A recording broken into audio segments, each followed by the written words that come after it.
Hey, good morning, everyone. Thanks so much for joining us here at 7 on your Friday. Today is December 13th. I'm Caitlin Francis. I'm Caitlin Nuclo. You're watching Eyewitness News here on the Wax. A lot to talk about overnight, but first we want to say hello to meteorologist Scott Gagliardi. These sunrises. Sure, so beautiful. I mean, it's hard to pick our favorite, right? Saybrook behind us, and you've got New London behind you. Yeah. So, I mean, just showing off. Beautiful. This is why you come to the Wax, to see these sunrises. Yeah. There you go. You don't get these on Channel 3. You don't get it anywhere else. Right? Look at this. Beautiful. Stunning shot. I mean, it leaves you speechless sometimes. These are the reasons. This is why I can do the mornings for sunrises. I mean, check out. Look at that. Look at. I just, let me step out so you can get a full view. That is unbelievable. The reflection off the water, the clouds perfect. You have sunrise coming in about 8 minutes. It is, man, it's good out there. You're lucky if you have any of the clouds, because that's what's giving you this sunrise. To the north, Hartford, nothing. Torrington, it's chilly, but not seeing that beautiful sunrise. It's either way, it's clear, but First Alert Live Radar, scanning the state, completely dry. That's the way things will stay this weekend. Changes by next week. Temperatures, it's cold out there. These are the air temperatures. Salisbury, you're 20, 22 in Torrington, as well as Waterbury, 30 still in New Haven, 27 degrees down in Groton. Let's take another look. Why not? Here's a live look in New London, 27 degrees, wind out of the west at 5. We'll have much more on these sunrises. I'll post more to social and get you the very latest on what to expect this weekend, as well as those showers for next week. All that coming up in less than 10. Good morning, Kate. Hey, good morning, Scott. Good morning, everyone. It's 7:02 here on your Friday on the Wax. Thanks so much for joining us. If you're just waking up, getting ready to head out the door, heading to work, bringing the kids to school, a live look in New Haven, 95 north and southbound, right off of Long Wharf Drive. Now, if you are heading out to head to the Chaz and AJ, Crabtree, Chevrolet, and Lexus Toy Drive in New Haven at Jordan's Furniture, that's your exit right off Long Wharf.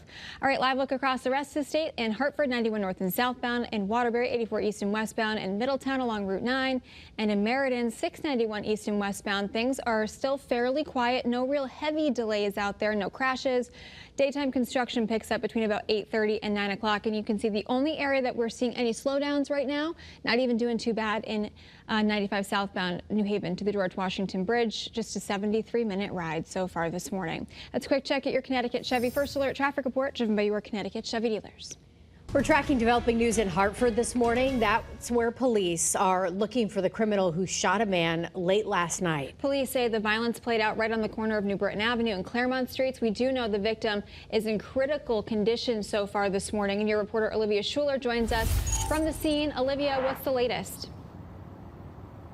Yeah, guys, well, we know this shooting stemmed from a large altercation between two men. This morning, a man in his 30s is in the hospital in critical condition after being shot. Take a look at your screen right now. This is video that our crews captured late last night. You can see multiple police cruisers as well as caution tape blocking off a section of the road. Now, this happened across from Batchelor School, which is grades 1st through 8th. However, school was not in session, so there was no risk to students or staff at the time. The shooting happened around 9 o'clock last night. This morning, no arrests have been made that we know of right now. Police say one round was fired before the suspect took off from the scene. Right now, Police Lieutenant Aaron Boisvert says police are searching for the suspect.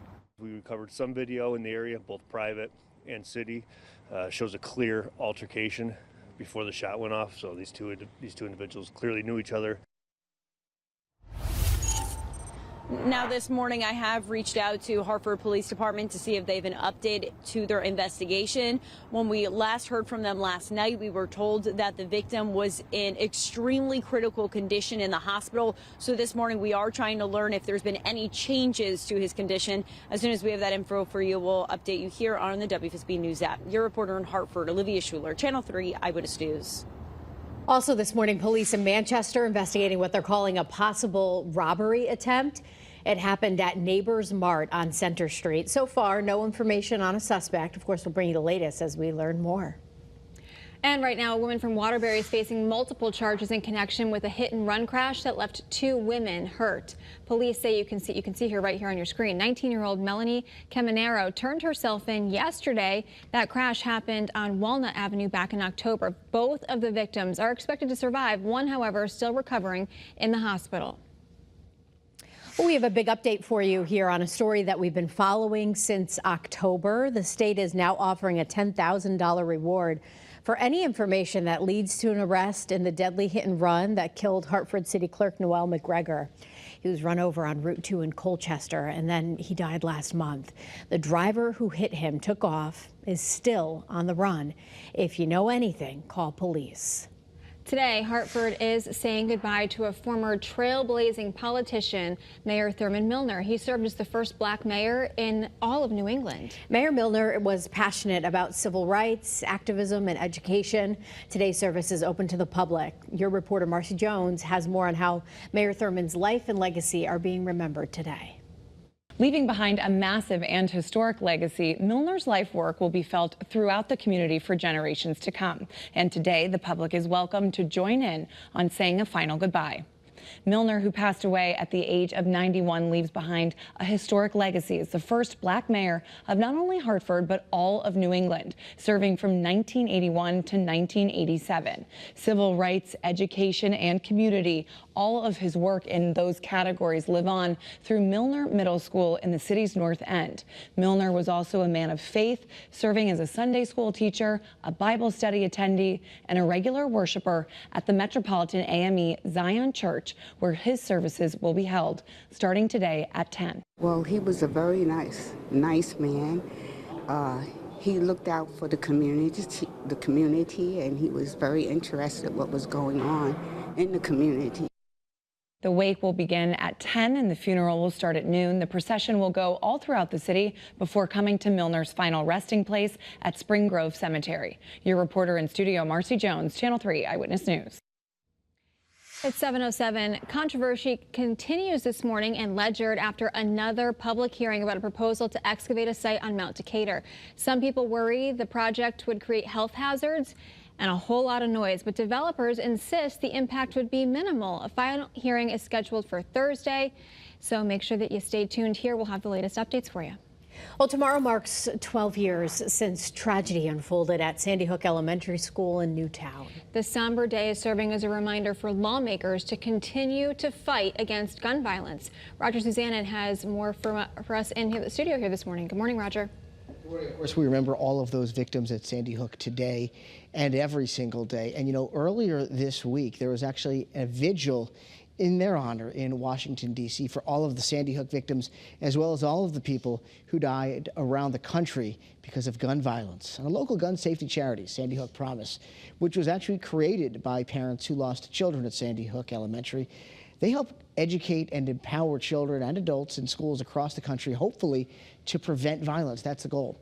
Connecticut lawmakers have also reaffirmed their promise to promote common sense gun reforms through actions like background checks, red flag laws, as well as a ban on ghost guns. Now, we have posted more information on potential gun reform legislation for you on the WFSB News app. Caitlin, I'll send it back to you. Or actually, Scott, I'll send it to you. Thank you, Roger. So we get a check of your forecast on this Friday morning. It's a beautiful sunrise, especially along the shoreline and points farther towards the east. A live look outside right now in Old Saybrook. That sun just came up. Temperature is still very cold along the shoreline, but check that out. Man, it looks good out there. If you're headed towards, say, New London, looking just as good, 27 degrees. A beautiful shot there, the sun reflecting off of the sound. A very pretty morning, but it is a cold one. Wow, New Haven, you take the show right now. 30 degrees, winds out of the west-northwest at 12, with that sun rising in our eastern sky. Middletown, right on the edge of some clouds out there, but still getting a decent sunrise right now. Temperatures, it was cold yesterday, but we're colder right now by anywhere from 9 to about 12 degrees, giving us readings. The air temperature, 20 to about 30 degrees, a lot of low 20s. Right now, the coldest spot, Salisbury, 20, 22 in Torrington, as well as Waterbury. But notice the breeze out of the west-northwest right now, sustained in New Haven at 12, giving a feels-like temperature there of 21, 17 in Danbury, 13 in Salisbury. Dress for midwinter warmth this morning. Gloves, scarves, winter jacket. You're going to need it all this morning. As far as we can expect later on this afternoon, some hill towns who struggle to get out of the 20s for an air temperature. Norfolk, 27, 30 in Winsted, 33 in Glastonbury, 32 in Plainfield, as well as Pomfret, even along the shoreline. Cold temperatures throughout the day today. We're even colder tonight as well as this weekend, with a couple shower chances by next week. With the very latest on all that coming up with your full First Alert forecast.